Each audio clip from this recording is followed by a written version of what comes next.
En una lujosa villa de 25 habitaciones, en Castelnau-le-Lez, un tranquilo barrio residencial en la periferia de Montpellier, se desató una tragedia que conmocionó la alta sociedad francesa.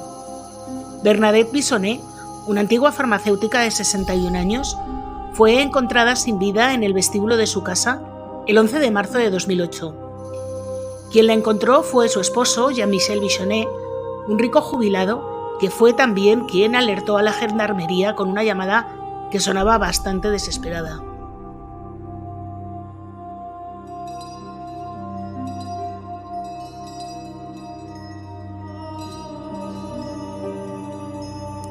Hola a todos, yo soy Julia y hoy os traigo un caso que dividió a la sociedad francesa en dos partes. Por un lado estaban los que creían a pies juntillas al principal encausado y por otro lado los que no le creían en absoluto. Un caso en el que hay tres principales protagonistas, además de la víctima, y en el que podemos ver a un inmigrante en una situación de precariedad, a un rico jubilado propietario de una gran fortuna inmobiliaria y a un vizconde en horas bajas. Si quieres saber más, sé bienvenido. Aprovecho para agradeceros que veáis mis vídeos y ya sabéis que si os gustan os podéis suscribir, dejarme un like, activar la campanita, comentar, compartir y todas estas cosas que a vosotros no os cuesta nada y a mí me ayuda un montón. Así que no me enrollo más y vamos con la historia. Nuestra historia comienza el 11 de marzo del año 2008, cuando Jean-Michel Bisonnet regresa a casa y encuentra a su mujer tirada en el suelo en medio de un gran charco rojo. Lo primero que hace es llamar a los servicios de emergencia, dando cuenta de lo que ha encontrado en la casa, y los servicios de emergencia se presentan rápidamente en la casa, no solo con ambulancias, sino también con policías. Los paramédicos no pueden hacer nada por salvar la vida de Bernadette Bisonnet, así que los policías comienzan una investigación que enseguida comenzó a revelar algunas pistas. De lo primero que se da cuenta la policía, así a un simple vistazo, es que aquello no había sido un robo, porque la casa estaba bastante intacta, como si no hubieran revuelto nada, y en un cajón encontraron, pero un cajón así a simple vista, encontraron 18.000 euros. Cuando le preguntan a Jean-Michel Bisonnet si nota algo en falta, dice que lo único que echa en falta es el coche de su mujer, un Toyota RAV4, que suele aparcar en el garaje de casa y que él no ha visto. Además de por las cosas que faltan, a Jean-Michel Bisonnet le preguntan qué ha hecho aquella noche. Y él cuenta que, como todos los martes, había asistido a una reunión en el Rotary Club de Montpellier y que la última vez que había hablado con su esposa fue para decirle que se había llevado el perro a la reunión, que no se preocupara, que regresaría a la hora de siempre. Esto es sobre las 10 de la noche. Los agentes enseguida dan orden de buscar el coche de Bernadette y lo encuentran muy rápido a muy pocas calles de la vivienda. En su interior, los peritos hallaron manchas de sangre en la palanca de los intermitentes y en la puerta delantera, lo que les lleva a pensar que el autor o autores de los hechos se han herido durante el ataque. Por otra parte, los análisis forenses revelaron que Bernadette había fallecido de 2 disparos, uno en el cuello y otro en el hombro. Entre las cosas que se llevaron del lugar de los hechos, los forenses analizaron también una uña de gran tamaño que la policía piensa que ha sido arrancado de un pulgar. Mientras se está haciendo la inspección ocular, Jean-Michel Bisonnet muestra un comportamiento bastante errático. Un momento está llorando, al momento siguiente está pegando gritos, se sienta en un sofá como desplomado, como si se acabara de desmayar, y a los 2 minutos se pone como a correr. Habla atropelladamente, no aporta absolutamente nada. Y al otro, por ejemplo, se indigna porque han utilizado una colcha para tapar el cuerpo de Bernadette. La policía está bastante alucinada con este comportamiento. Así que piensan que tiene una especie de shock por lo que acaba de ver y deciden quedar con él pasados unos días cuando se pase un poco todas estas primeras emociones, claro. Cuando Bisonnet acude a la comisaría pasados unos días, menciona un altercado que había tenido el mismo día del crimen con su jardinero y limpiador de ventanas, llamado Messiaen Belkacem. Según Bissonet, Belkacem le había pedido dinero para comprar un coche y él se había negado. Y el jardinero barra limpiacristales se había enfadado muchísimo y él pensaba que podía tener algo que ver en lo que había sucedido. La policía tardó varios días en localizar a Messiaen Belkacem, cuyo número de teléfono había sido eliminado curiosamente del móvil de Bissonet. Finalmente, la policía logra encontrar a Messiaen Belkacem, al que citan en comisaría al día siguiente. Cuando Belkacem llegó a la comisaría el 20 de marzo, iba con un abrigo de cuero gordísimo que le cubría completamente las manos. Un detalle que llamó muchísimo la atención, ya que en la escena del crimen, recordad, habían encontrado una uña y pensaban por la sangre que habían encontrado en el coche que el que hizo aquello se había lesionado. Durante el interrogatorio, Belkacem se negó a quitarse el abrigo a pesar del calor que hacía en la sala. Y para forzarle a que se quitara la chaqueta, el abrigo, la policía empezó a subir la calefacción a lo bestia, pero el tío no había manera de que se lo quitara. Al final no aguantó más y cuando se quitó el abrigo, la policía se dio cuenta de que tenía una herida en el pulgar izquierdo. Así que cuando ve eso, la policía le preguntan que cómo se había hecho esa herida tan fea. Y Belkacem dice que con la correa de un alternador reparando un coche que tenía estropeado. Pero la policía no creyó absolutamente nada y decidió detenerle.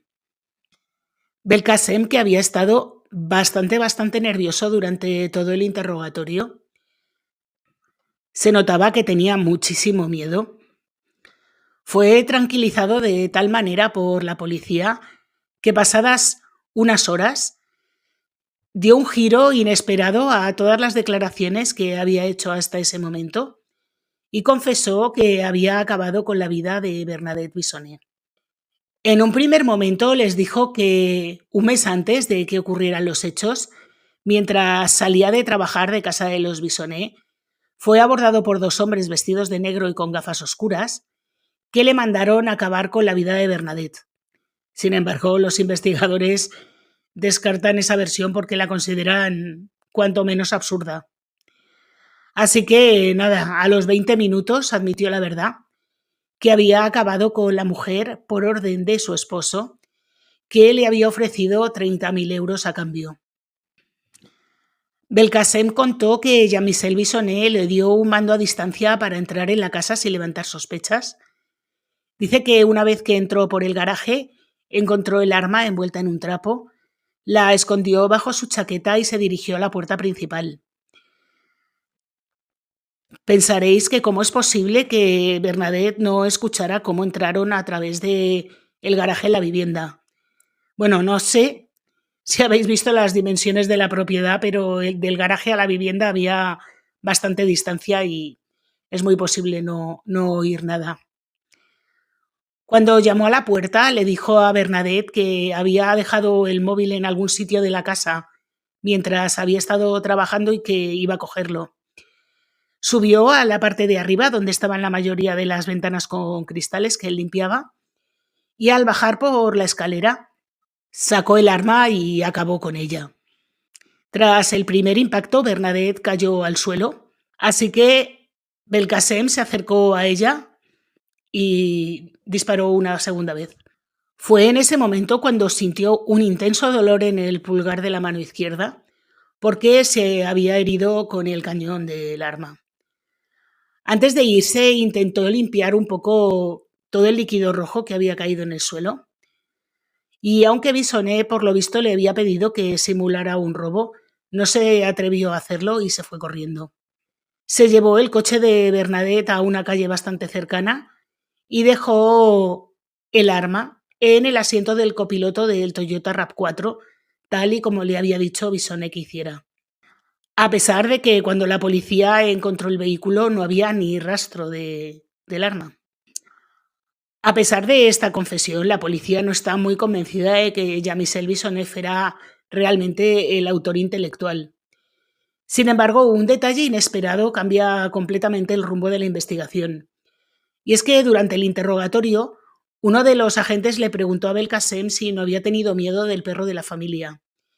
Y este, sin pensarlo, dijo así rápidamente: sabía que el perro no estaría porque Jean-Michel me dijo que se lo llevaría a la reunión del Rotary Club. Los investigadores se quedaron atónitos en este punto porque evidentemente este detalle del perro solo lo sabía Jean-Michel Bisonnet. La policía se preguntaba cómo era posible que este hombre se hubiera metido en un follón de tal magnitud por 30.000 euros.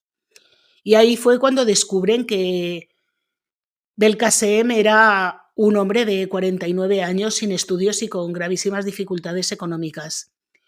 Fue descrito por sus conocidos como una persona muy trabajadora y servicial que tenía a Bisonnet en un pedestal. Según su testimonio, Bisonnet llevaba meses hablándole de alguien que le estorbaba y que necesitaba eliminar. Y poco a poco fue ganándose su confianza hasta que le confesó que esa persona que le estorbaba era su esposa y le ofreció dinero por acabar con ella. La exmujer de Belkacem confirmó esta historia. Bisonnet le había dicho a Belkacem que si se divorciaba perdería todo su patrimonio y le aseguró que iba a defenderle hasta el final y que incluso le daría coartada. A medida que avanzaba la investigación, los agentes, claro, cada vez estaban más convencidos de que Jean-Michel Bisonnet había tenido algo que ver. Al parecer, Belkacem era bastante simple y no tenía la astucia suficiente como para haber llevado a cabo un plan como ese. Así que, a partir de ese momento, la investigación se centra en Jean-Michel Bisonnet como el verdadero inductor del crimen. Solo 10 días después de que ocurrieran los hechos, el 21 de marzo de 2008, a las 8 menos 10 de la mañana, Jean-Michel fue detenido y puesto bajo custodia policial, informándole de que le habían detenido porque una persona había confesado que él era el autor intelectual de los hechos. Cuando le dijeron que quien lo acusaba no era otro que Belkacem, Bisonnet se mostró incrédulo y lo negó absolutamente todo. Así que al día siguiente, el 22 de marzo, la policía organizó un careo entre Jean-Michel Bisonnet y Belkacem, en el que Belkacem se mostró tranquilo y seguro de su versión, sosteniendo todo lo que había dicho sin titubear, mientras Bisonnet comenzó a sudar, se le notaba incomodísimo y calificó a Belkacem, claro como no, de ser un mentiroso. Finalmente, la versión que dio Bisonnet no convenció a la policía y fue llevado ante el juez de instrucción. Belkacem fue acusado de ser el autor y Bisonnet de cómplice. Ambos quedaron detenidos y aquello dejó en shock a la sociedad marsellesa, pero por encima de todo los más afectados fueron sus hijos, Marc y Florent. Ambos aseguraban que sus padres eran un matrimonio muy unido, que estuvieron 30 años juntos y que lo compartían absolutamente todo. Fueron ellos quienes se encargaron de contratar a un abogado por lo visto conocidísimo, que calificó las pruebas de inconsistentes, basadas completamente en conjeturas y en la declaración de un hombre desesperado.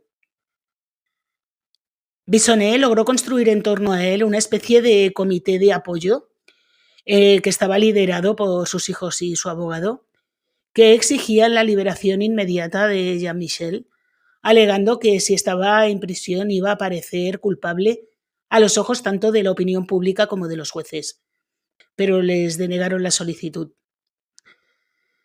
Jean-Michel Bisonnet había nacido en 1947 en Argelia en el seno de una familia bastante humilde y fue allí donde conoció a Bernadette, una joven estudiante de farmacia.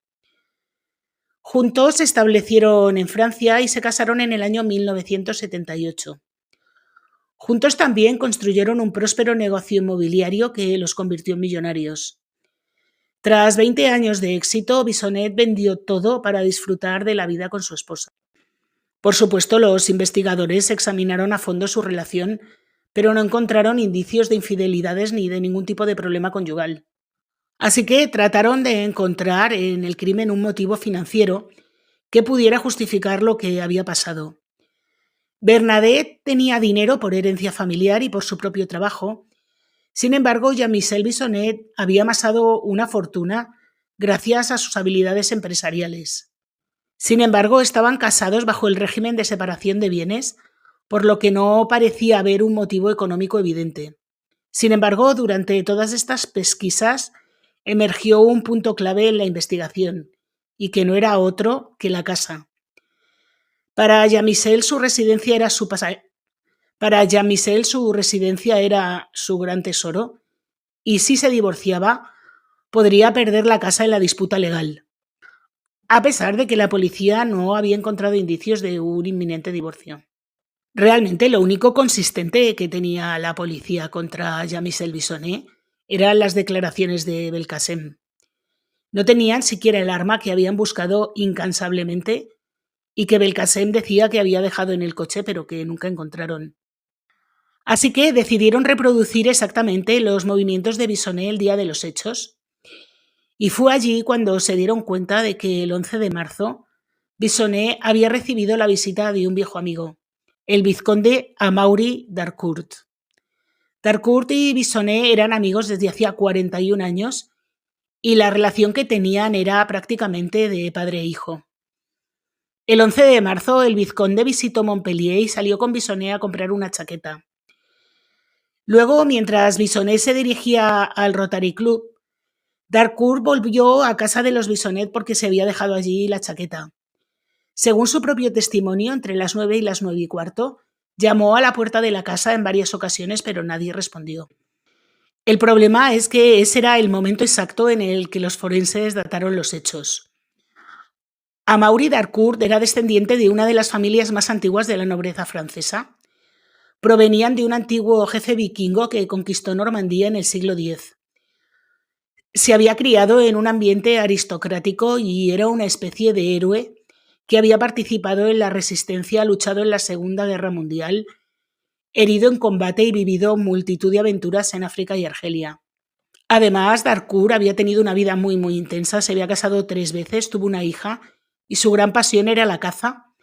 Organizaba incluso eventos exclusivos en su castillo de Saint-Eugène, donde recibía a personalidades como el presidente Valéry Giscard d'Estaing.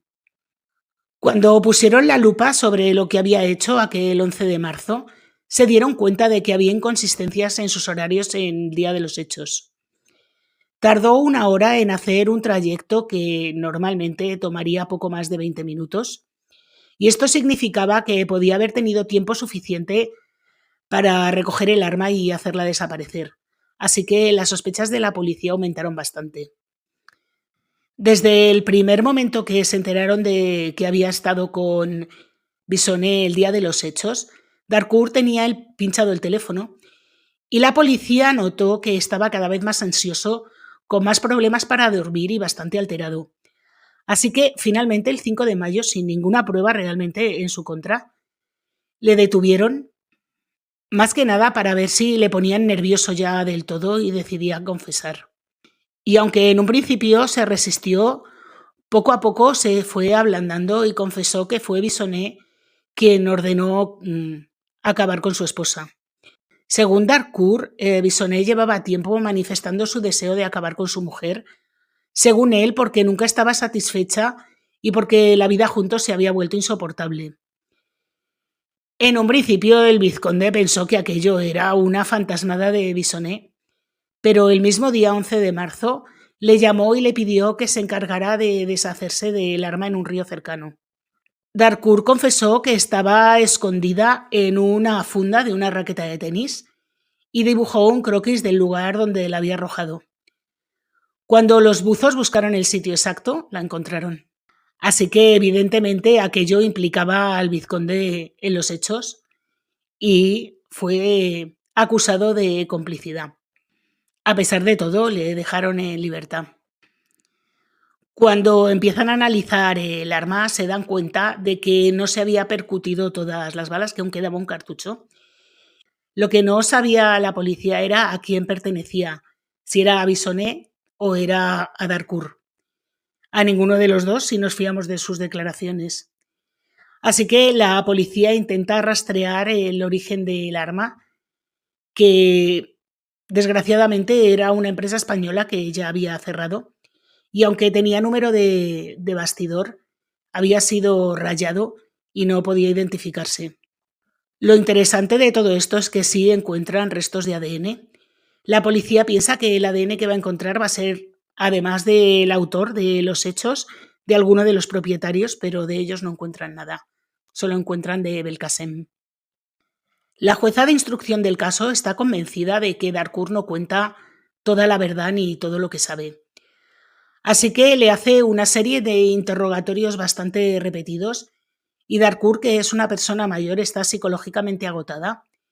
Y cuando le aprietan de verdad, finalmente admite que participó en la preparación de los hechos.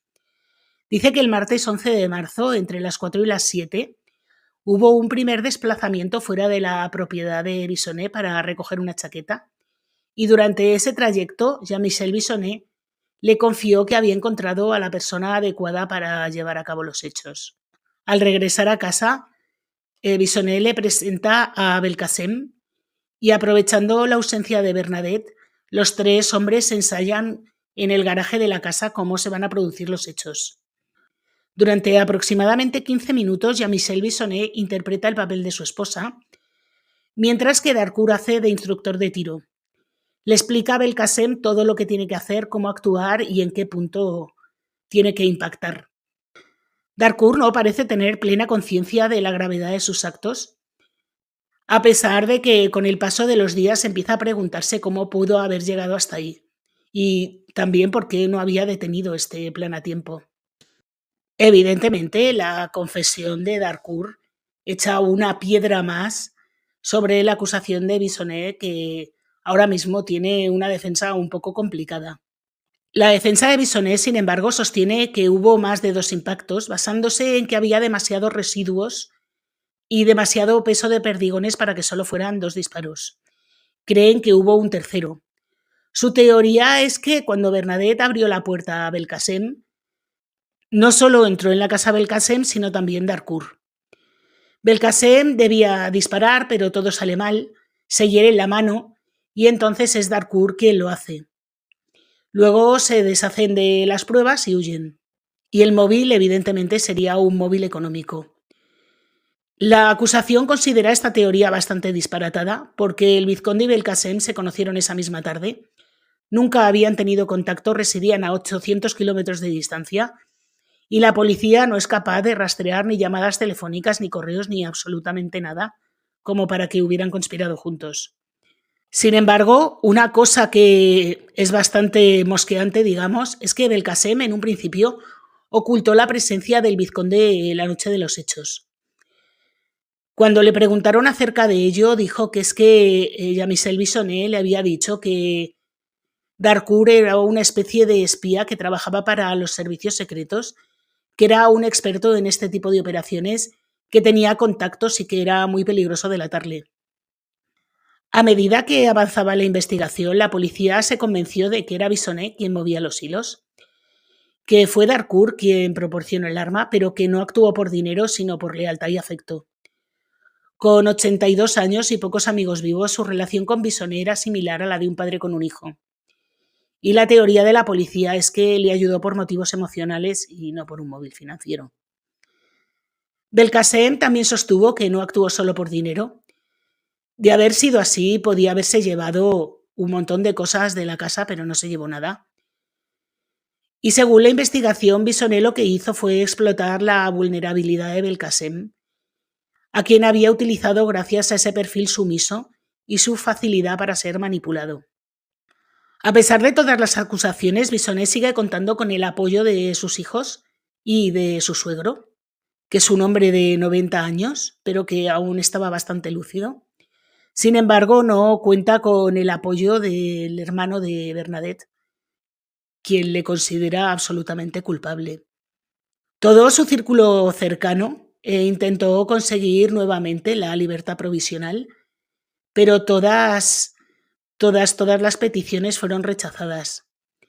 Bissonet solicitó su liberación en 19 ocasiones. Incluso hicieron una cosa bastante inédita en aquella época, bueno, y en esta, y es realizar una encuesta en Montpellier para evaluar a la opinión pública sobre el caso.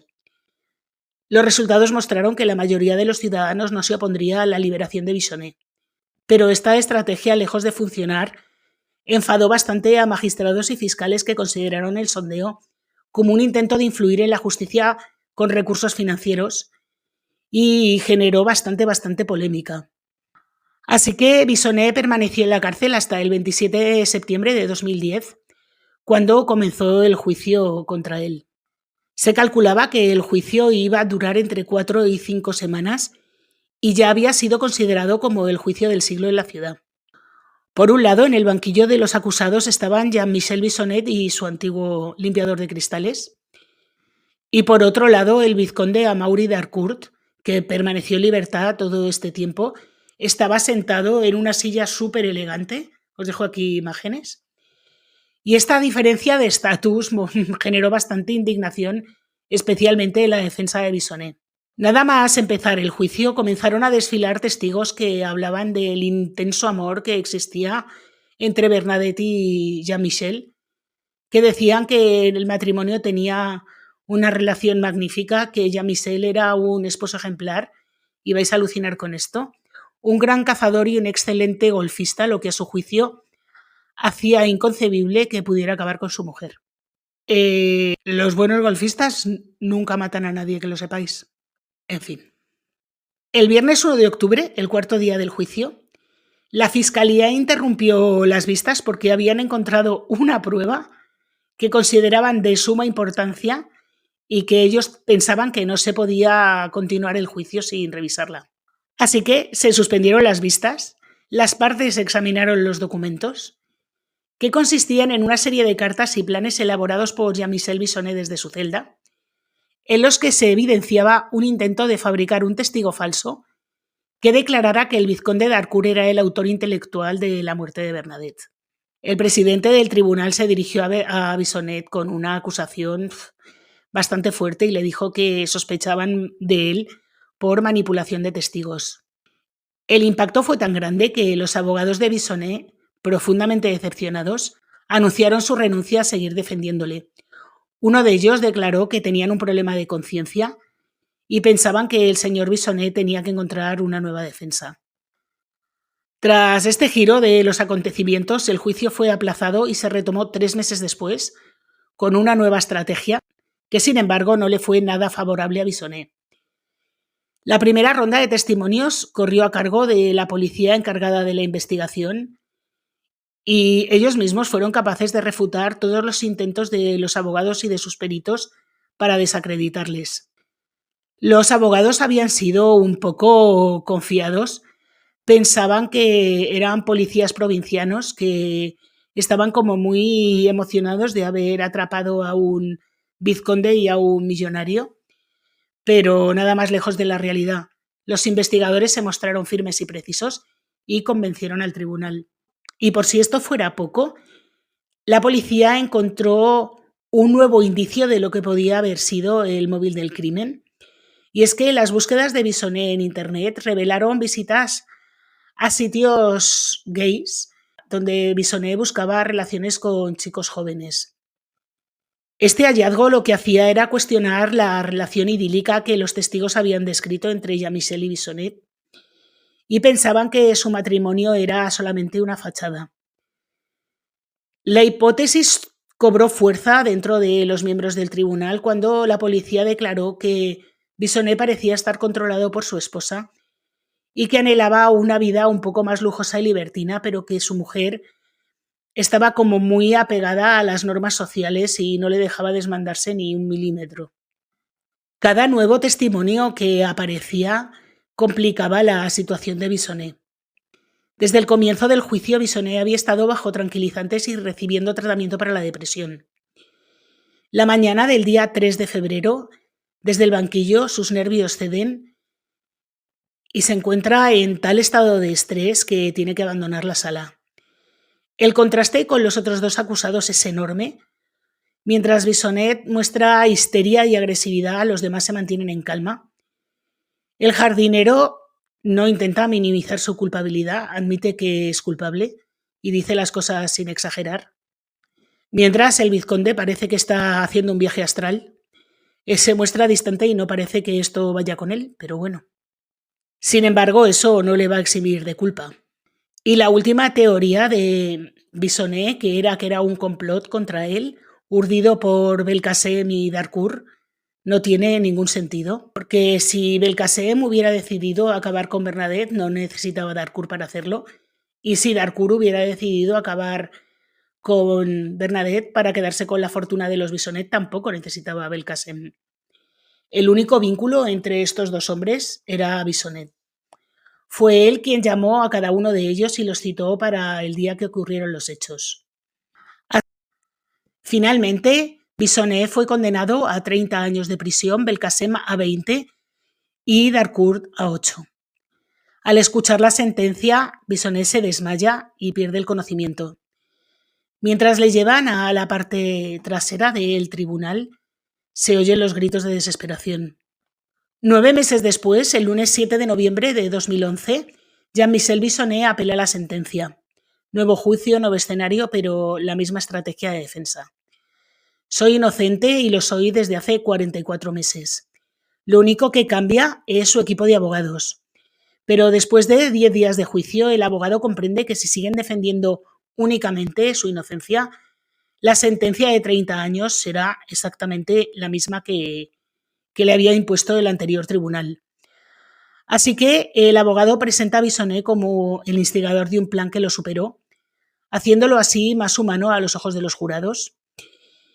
No es que estemos afirmando su culpabilidad, decía, pero si lo fuera, sería un hombre que realmente lo que hizo fue perder el control de su propio plan. Así que el 25 de noviembre, la Corte dicta nuevo veredicto en el que permanecen las penas de Belkacem y Darcourt, pero Jean-Michel Bissonet es condenado a 20 años de prisión, es decir, 10 años menos. Finalmente, a los 64 años, Bissonet decidió no volver a apelar a petición de su hijo Florent, que estaba bastante desquiciado en este punto por el acoso mediático al que fue sometido desde que se produjeron los hechos. Pero bueno, es que tampoco le hizo falta mucho, porque 5 años y medio después del juicio de apelación salió en libertad condicional, concretamente en 2017, a los 72 años de edad. Así que, después de ser condenado a 30 años y luego a 20, finalmente no llegó a cumplir ni 10 años. Digo esto para aquellos que dicen que en España se rebajan las condenas más que en ningún país del mundo y bla, bla, bla, bla. Pues no. Para que veáis que en Francia se rebajan las condenas todavía más de lo que lo hacen en España. Como ocurre en casi todos los países de nuestro entorno, por otra parte, que tienen sistemas judiciales muy, muy semejantes. Y hablo de España, Francia, Suiza, Italia, Alemania, Dinamarca, Suecia, Noruega, en fin, países de la Unión Europea y aledaños, casi todos tienen un sistema judicial muy, muy parecido. Y a pesar de todo, tienen las tasas de criminalidad más bajas del mundo. Así que bueno, no sé si será una cosa consecuencia de la otra, pero evidentemente el cumplimiento íntegro de las penas y las condenas más altas no garantizan que la sociedad esté libre de crímenes. Aunque sí que es verdad, y esto tengo que reconocerlo, que a mí hay veces que me da mucha rabia algunas condenas porque me parecen una burla para las víctimas y especialmente para muchas de las familias. Y bueno, con esto de las condenas, que es tan polémico, se termina nuestro vídeo de hoy. Espero que os haya gustado. Es un caso que supongo que muchos no conoceríais porque no sé por qué los casos franceses tienen unos casos increíbles, pero no son nada conocidos, no sé por qué. Pero a mí los casos franceses, tengo bastantes en el canal porque realmente creo que tienen unas historias bastante increíbles. Y bueno, como os digo, hasta aquí el caso de hoy. Si os ha gustado, por favor, dejadme un like, activar la campanita, comentar, compartir y todas estas cosas, que a vosotros no os cuesta nada y a mí me ayudan un montón. Y como subo vídeo todos los viernes, hasta la semana que viene.